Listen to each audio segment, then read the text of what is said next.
آج خانے کی تاریخ، قدیم تاریخ و جدید تاریخ کے حوالے سے انشاءاللہ کچھ باتیں آپ کی خدمت میں پیش کی جائیں گی۔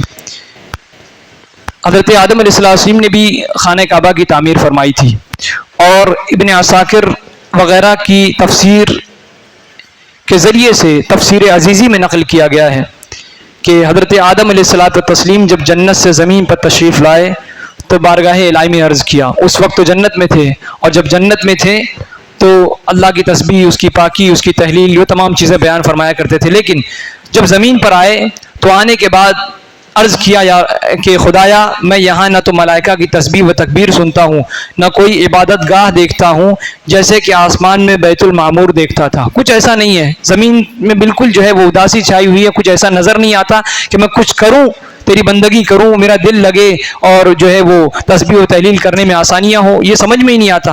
اور بیت المعمور دیکھتا تھا تو جس کے ارد گرد ملائکہ طواف کرتے تھے تو میں وہ دیکھ کر عبادتیں کرتا تھا، تسبیح و تحلیل کرتا تھا، تیری پاکی بیان کرتا تھا۔ یہاں تو کچھ ایسا نظر نہیں آتا، کیا کروں میں؟ تو اللہ تعالیٰ نے ارشاد فرمایا کہ آدم جاؤ، جہاں ہم نشان بتاتے ہیں وہاں کعبہ بنا کر اس کے ارد گرد طواف بھی کر لو اور اس کی طرف کر کے نماز بھی پڑھ لو، طواف بھی کر لو اور نماز بھی پڑھ لو، تمہاری اس آرزو کو پورا کیا جاتا ہے۔ چنانچہ حضرت جبریل علیہ الصلوۃ والتسلیم حضرت آدم علیہ السلام کے ساتھ ان کی رہبری کے لیے ان کے ساتھ چلے اور انہیں وہاں لائے جہاں زمین بنی تھی، یا جہاں سے زمین بنی تھی، جہاں زمین ابھی بنی تھی اور یا جہاں سے زمین بنی تھی، دونوں باتیں۔ اب ہوا یہ کہ یعنی خانہ کعبہ کی جگہ سے ہی سب سے پہلے پانی پر جھاگ، پھر جھاگ سے زمین کی ابتدا ہوئی ہے۔ جہاں خانہ کعبہ تھا پہلے سب سمندر تھا، مشیت الہی یہ تھی کہ پھر سمندر پر زمین کو، زمین کی پرتوں کو بنایا گیا، پھر زمین ہوئی، اور پھر اس کے بعد زمین کے بعد پھر زمین ہلنا شروع ہوئی تو اللہ تعالیٰ نے پہاڑ ٹھوک دیا زمین پر کہ زمین ہلے نہ بلکہ اپنی جگہ مستقر رہے۔ قرآن پاک میں اس کا بڑا تاریخی، سائنسی اور جغرافی انداز میں اس کا پورا تذکرہ موجود ہے، لیکن چونکہ اس کا تذکرہ ابھی کرنا مقصود نہیں ہے، مقصود خانہ کعبہ کا تذکرہ کرنا ہے کہ خانہ کعبہ میں پھر ایسا ہوا کہ زمین پر جھاگ بنی تھی، اور جہاں خانہ کعبہ تھا اس دور میں اور جہاں آج ہے اسی جگہ سے جو ہے وہ زمین کی ابتدا ہوئی ہے، زمین وہیں سے بننا شروع ہوئی، اس لیے کہا جاتا ہے کہ وہ زمین کا سینٹر ایریا یا ابتدائی حصہ ہے وہ۔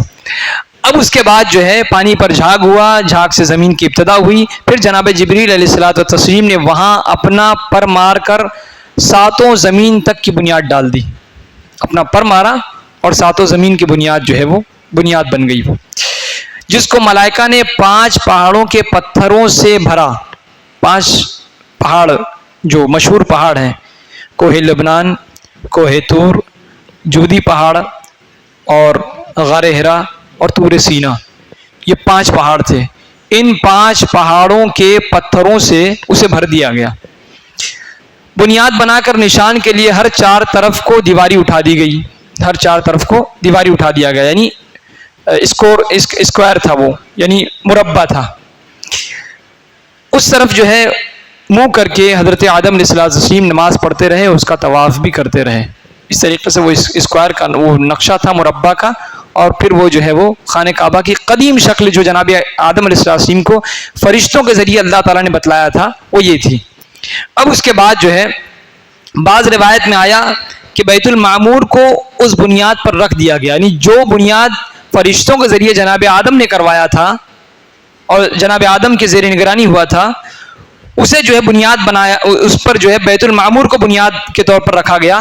پھر طوفان نوح جب آیا تو پھر بیت المعمور کو اٹھا لیا گیا، اسے اٹھا لیا گیا، اور کعبے کی جگہ اونچے ٹیلے کی طرح رہ گئی۔ وہ جو خانہ کعبہ کی جو جگہ تھی، جو جس کو جناب آدم علیہ السلام بنوایا کے دور میں جو بنا تھا، وہ ویسے کے ویسے رہ گئی، لیکن بیت المعمور جو ہے وہ اٹھ گیا تھا طوفان نوح کے وقت، جناب نوح علیہ السلام کے طوفان کے وقت۔ لوگ یہاں آتے رہے اور برکت کے دعا مانگتے رہے، وہ جگہ ویسے ہی کی ویسی باقی تھی جناب نوح علیہ السلام کے طوفان کے وقت۔ اب اس کے بعد ہوا یہ کہ چونکہ حضرت آدم علیہ السلام کے دور سے ویسے ہی رہا، وہی اسٹرکچر، وہی خاکہ ویسی کی ویسی موجود تھا۔ اب اللہ نے جناب ابراہیم کو حکم دیا کہ ایسا کرو کہ تم جو ہے خانہ کعبہ کی تعمیر کرو، میرا گھر بناؤ۔ حضرت ابراہیم علیہ السلام نے جب حضرت حاجرہ رضی اللہ عنہا اور اپنے بیٹے جناب اسماعیل کو یہاں چھوڑا، یعنی مکہ مکرمہ میں چھوڑا، خانہ کعبہ کے پاس چھوڑا، اور یہاں آبادی ہو گئی.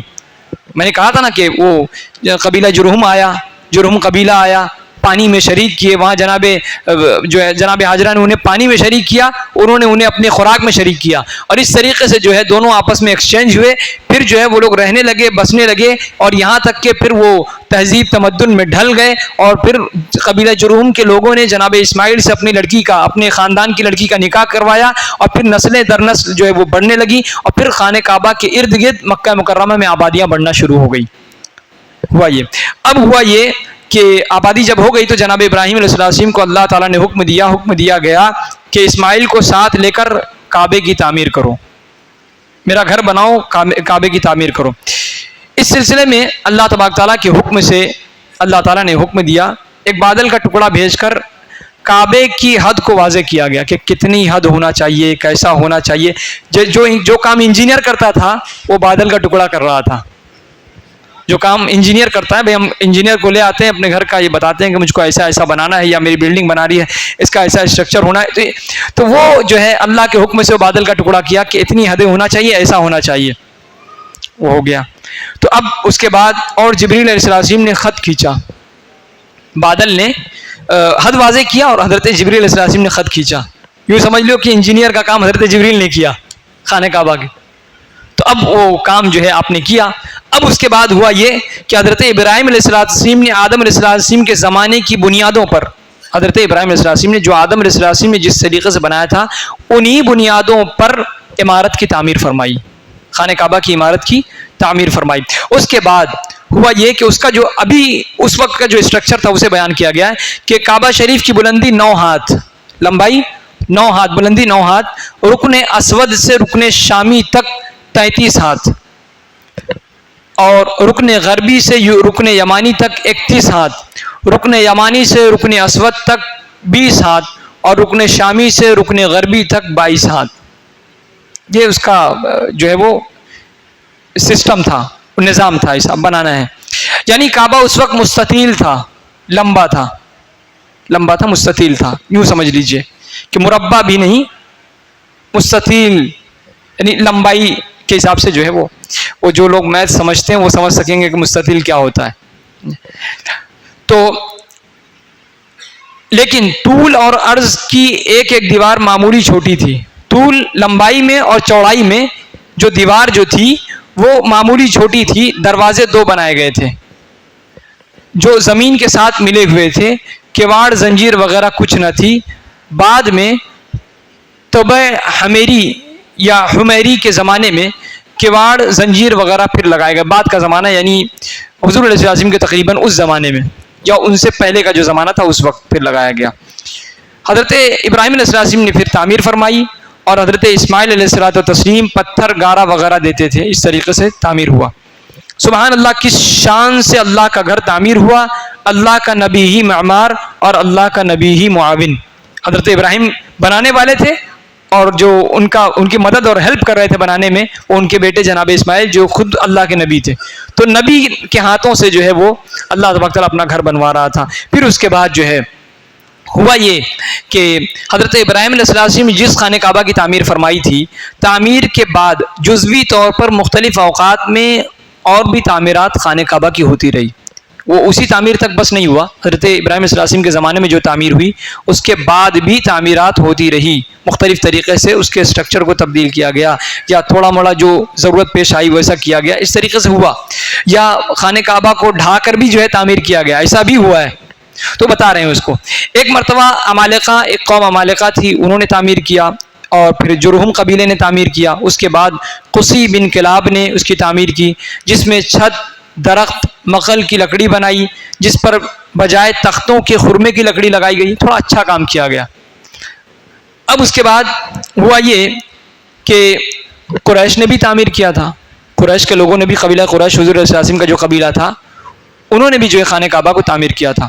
ایک عورت کعبہ شریف میں خوشبو سلگاتی تھی. ایک عورت اسے ہمدردی تھی. پہلے یہ تو تھا نہیں کہ نہیں جا سکتے، نہیں آ سکتے، ایسا معاملہ ہی نہیں تھا، اور زمانہ جاہلیت تھا وہ. تو وہ ایک عورت خانہ کعبہ کو وہ خوشبو سلگاتی تھی، جو کچھ اسے میسر آتا.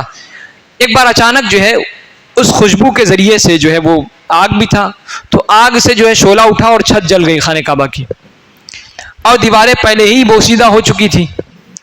اس لیے قریش نے فیصلہ کیا کہ مکمل طور پر نئی تعمیر کی جائے گی. اب جو ہو گیا سو ہو گیا، اب یہ تھوڑا سا اچھا نہیں لگ رہا ہے، اس کو نئے سرے سے اس کی تعمیر کی جائے گی. اس طریقے سے بات چلی. ولید بن مغیرہ کو عمارت کا امیر مقرر کیا گیا کہ آپ اس کے امیر ہوں گے، اور آپ ہی کی عمارت اور صدارت میں یہ خانہ کعبہ کی جو یہ عمارت تعمیر، یعنی سمجھ لیجیے کہ ان کو کانٹریکٹ دے دیا گیا، ان کو کانٹریکٹ دے دیا گیا کہ آپ کو یہ کرنا ہے، یہ کام آپ کے ذمہ ہے، آپ کو یہ سنبھالنا ہے، کرنا ہے. اور یہ طے ہوا کہ اس میں حلال مال خرچہ ہوگا، کوئی اپنا حرام مال نہیں دے گا، حلال جو جائز کمائی کا پیسہ ہے وہی لگے گا. اسلام تو اس وقت آیا نہیں، اسلام تو تھا لیکن باضابطہ طور پر اسلام کے وہ ماننے والے ویسے نہیں تھے. لیکن چونکہ کعبہ جو ہے ہر دور میں احترام کے قابل رہا، کفار مشرکین بھی اس کا احترام کیا کرتے تھے، تو معظم تھا، مکرم تھا، ہر دور میں رہا. اس وقت کے امیر لوگوں کے پاس زیادہ سود سے حاصل کردہ مال ہوتا تھا، جو بھی مالدار تھے وہ سود کا ہی ان کے پاس زیادہ پیسہ ہوتا تھا، اور ان کے یہاں سود ظاہر سی بات تھی کہ وہ سود ہی لین دین چلتا تھا، کہ بھائی کسی کی ضرورت میں کوئی کام آ گیا تو وہ کہتا تھا کہ ایسا ہے کہ میں بڑھا کے لوں گا، تجھے بڑھا کے دینا پڑے گا، وہ لیتا ہی تھا. تو سود کا ہی مال زیادہ تھا لوگوں کے پاس، اس لیے حلال مال کم مقدار میں جمع ہوا. اب بات یہ تھی کہ جتنا زیادہ اچھا جمع ہوگا، جتنا پیسہ جمع ہوگا، اس کے لحاظ سے کام اچھا کیا جائے گا. لیکن اب حلال مال کی بات آ گئی، حرام مال چلے گا نہیں، تو اب کم ہی جمع ہو پایا. اب کیا ہوا، قریش نے مال کی کمی اور کچھ اپنے مقاصد کے پیش نظر جو ہے چند فرق کر دیے، چند چیزوں میں فرق کر دیا کہ ہم ایسا بنانے والے تھے لیکن اب ایسا بنا رہے کیونکہ اماؤنٹ کم آیا ہے. تو بڑا کام کرنے والے تھے لیکن اب ہم تھوڑا چھوٹا کام کریں گے، ایسا انہوں نے پلان کیا. پہلا کام یہ ہوا کہ کعبے کی کچھ زمین باہر نکال دی، کعبے کی کچھ زمین باہر نکال دی، یعنی عمارت کو چھوٹا کر دیا. جو حساب سے اسٹرکچر تھا پہلا جناب ابراہیم والا اسٹرکچر تھا وہ نہیں رہا. کعبے سے باہر نکالی ہوئی زمین کو حتیم کہا جاتا ہے، آج جو موجودہ حتیم ہے. اسی میں میزاب رحمت پر نالا ہے، وہ گرتا ہے جب بارش وغیرہ ہوتی ہے تو اس سے آب رحمت جو ہے وہ میزاب رحمت ہے وہ گرتا ہے. چھوٹی چھوٹی دیوار سے آج بھی اسے علیحدہ نمایاں کیا ہوا ہے، آج بھی نظر آتا ہے کہ وہ جو ہے وہ حصہ حتیم جسے کہا جاتا ہے موجود ہے. طواف اس کے باہر سے ہی ہوتا ہے، اسی کے باہر سے طواف کا سلسلہ شروع ہوتا ہے. ایسے طواف کرنے والے پھر اسی کے باہر سے طواف کرتے ہیں. جو حجاج اکرام ہے یا جن کو یہ سعادت ملی ہے، جو وہاں گئے ہیں، ان کو معلوم ہے وہ تمام چیزیں. میں تو گیا نہیں ہوں لیکن اتنا تو جانتا ہوں کہ ایسا ایسا ہے. بہرحال اللہ تعالی ہم سب کو توفیق عطا فرمائے. تو اب جو ہے دوسری چیز یہ تھی کہ قریش نے 2 دروازوں کے بجائے 1 کر دیا. 2 دروازے پہلے تھے لیکن وہ 1 کر دیا، اور وہ بھی بلند تاکہ جسے چاہیں اندر جانے دیں. اتنا بلند بھی کر دیا کہ ہر کوئی چڑھ نہیں سکتا. اب وہ جسے چاہیں گے وہ اپنی مرضی سے ہی بھیجیں گے، کوئی ایسے ویسے جا نہیں سکتا. اور جسے نہ چاہیں نہ جانے دیں، اس پر بھی عمل ہوتا رہا. ہم جسے چاہیں گے اسے ہی جانے دیں گے، ہر کسی کو جانے نہیں دیں گے.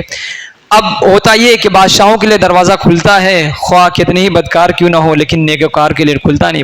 کئی سارے ممالک سے لوگ آتے ہیں تو ان کے لیے خانہ کعبہ کا دروازہ کھل جاتا ہے، چلے جاتے ہیں شاہی مہمان بن کے. لیکن بیچارے ایک سے ایک متقی پرہیزگار اور علماء صلحاء مشائخین سادات ہوتے ہیں، انہیں جانے کا موقع نہیں ملتا. کبھی کبھی موقع بھی مل جاتا ہے لیکن ان فاسق فاجروں کے لیے کھلا ہے، جو شہنشاہی عیاشی کر رہے ہیں ان کے لیے کھل جاتا ہے. ہونا تو یہ چاہیے کہ ان کے لیے کھلنا چاہیے جو اللہ سے بالکل قریب ہے، لیکن اپوزٹ معاملہ ہے. بہرحال تو کبھی دروازہ جو ہے وہ ان کے لیے کھلا کرتا تھا، تو وہ جب وہ چاہتے تھے تو اپنی مرضی سے کھولتے تھے. تیسری بات یہ تھی کہ خانہ کعبہ کے اندر لکڑی کے ستونوں کی 2 صفیں بنائی گئیں اور ہر صف میں 3 ستون بنائے گئے. یہ ہوا. چوتھی بات یہ تھی کہ کعبہ شریف کی بلندی پہلے سے دوگنی کر دی گئی تھی، کیونکہ پہلے تو جو اسٹرکچر تھا وہ تھا، اب اس سے زیادہ جو ہے وہ کر دیا گیا. پہلے بلندی 9 ہاتھ تھی، انہوں نے اسے بڑھا کر 18 ہاتھ کر دیا. اور 5ویں بات یہ تھی کہ خانہ کعبہ کے اندر رکن شامی کے قریب ایک زینہ بنایا جس سے چھت پر چڑھ سکیں. یعنی کبھی ضرورت پیش آ گئے خانہ کعبہ کی چھت پر چڑھنا ہو تو رکن شامی کے قریب ایک زینہ بنا دیے تاکہ ڈائریکٹ اس سے پکڑ کر خانہ کعبہ کے اوپر آ سکیں. وہ اسٹرکچر انہوں نے بنایا. اب اس کے بعد قریش کے بعد بھی ایک تعمیر ہوئی. وہ حضرت عائشہ صدیقہ رضی اللہ تعالیٰ عنہ فرماتی ہیں کہ حضور علیہ السلام نے فرمایا، ایک فرمودہ حضور علیہ السلام کا فرمایا ہوا حضرت عائشہ فرماتی ہے کہ ایک مرتبہ رسول خدا صلی اللہ علیہ وسلم نے کعبے کے متصل یعنی حتیم بنیاد ابراہیم کے پتھر مجھے دکھائے کہ یہ حضرت ابراہیم علیہ السلام کے زمانے میں جو ہے یہ بنا ہے. اس طریقے سے حضور علیہ السلام نے حضرت عائشہ کو دکھایا اور فرمایا کہ قریش نے اس میں کمی کر دی تھی, قریش نے اس میں گھٹا بڑھا دیا تھا. جو اسٹرکچر جناب ابراہیم نے بنایا تھا اس سے خلط ملط کر دیا, اس سے تبدیل کر دیا انہوں نے. جو جناب ابراہیم نے بنایا تھا وہ الگ تھا اور جو قریش نے بنایا وہ الگ ہے, یعنی جناب ابراہیم کے نقش قدم پر رہ کر انہوں نے نہیں بنایا, تبدیلی کر دی. اگر نئے نئے مسلمان نہ ہوتے اور ان کے جذبات بھڑکنے کا اندیشہ نہ ہوتا تو میں ابراہیمی بنیادوں پر کعبہ دوبارہ تعمیر کر دیتا. حضور فرماتے ہیں کہ اگر مجھے, یہ نئے نئے مسلمان ہیں, اگر نئے سرے سے پھر خانہ کعبہ کو اگر تعمیر کیا جائے اور پھر لوگوں کے اندر جذبات مشتعل ہونے لگے اور معاملات بگڑنے لگے, اگر اس بات کا ڈر نہ ہوتا تو میں جناب ابراہیم علیہ السلام نے جس نوعیت کا خانہ کعبہ بنایا تھا اسی نوعیت کا میں بناتا. حضور علیہ السلام فرماتے ہیں. تو اس روایت کی بنیاد پر, یہ روایت حضرت عبداللہ ابن زبیر رضی اللہ تعالیٰ عنہ صحابی رسول ہیں, حضور علیہ السلام کے بعد کا زمانہ ہے. بطور خاص جب واقعہ کربلا ہوا تو اس میں ان کا بہت بڑا رول تھا, اجلہ صحابہ میں سے ہیں, بڑے کبار صحابہ میں سے ہیں. یہ عبداللہ بن زبیر نے کعبہ شریف کو منہدم کر کے دوبارہ پھر تعمیر کیا. حضور علیہ السلام کی جو روایت موجود تھی اس روایت کی بنیاد پر انہوں نے اس پر عمل کیا اور پھر خانہ کعبہ کی دیواروں کو منہدم کیا, پھر نئے سرے سے تعمیر فرمائی. حتیم کو کعبے میں داخل کیا جیسے حضرت ابراہیم علیہ السلام نے کیا تھا. دروازے 2 بنائے جو زمین کے متصل تھے, خوشبودار مٹی چونے میں ملا کر گارا لگایا اور دروازوں پر اندر باہر عنبر لگا کر خوشبودار کیا.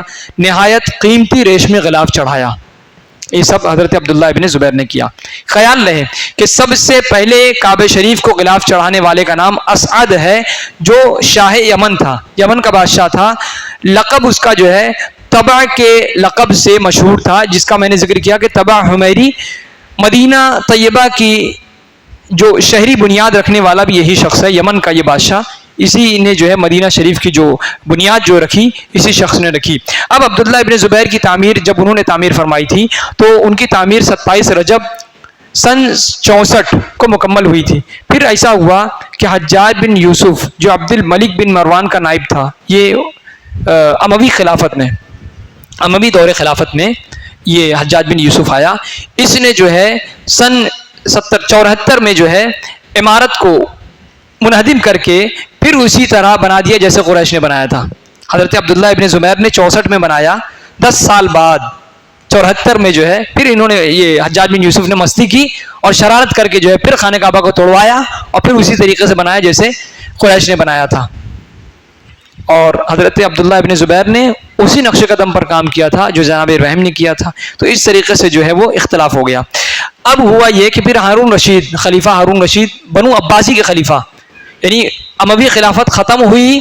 اموی خلافت غالباً 200 میں ختم ہوئی, 200 ہجری میں. 200 ہجری کے بعد عباسی خلافت شروع ہوئی. عباسی خلافت کے تقریباً 60 70 80 سال بعد پھر جو ہے حضرت خلیفہ ہارون رشید آئے. انہوں نے چاہا کہ کعبہ کو اسی طرح بنا دیا جائے جیسے عبداللہ ابن زبیر نے تعمیر کیا تھا. عبداللہ ابن زبیر نے حضرت ابراہیم علیہ السلام کے نقش قدم پر تعمیر کیا تھا, حضور کے فرمان پر تعمیر کیا تھا.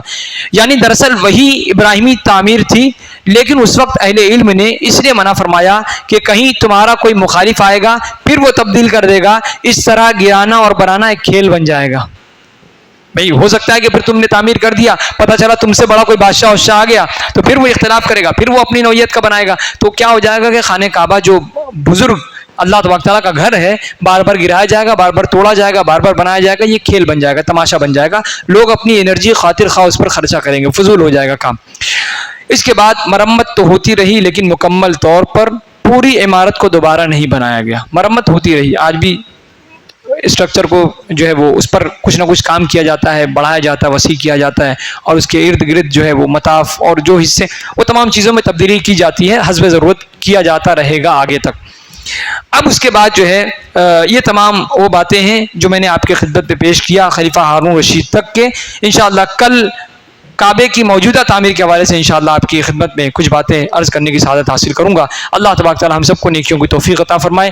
دوران گفتگو جو بھی خطا ہوئی پروردگار مجھے معاف فرمائے. استغفر اللہ ربی من کل ذنب واتوب الیہ. الحمدللہ رب العالمین. اللہم صلی علی سیدنا و مولانا محمد وبارک وسلم. صلاۃ و سلام علیک یا رسول اللہ صلی اللہ تعالی علیہ وسلم.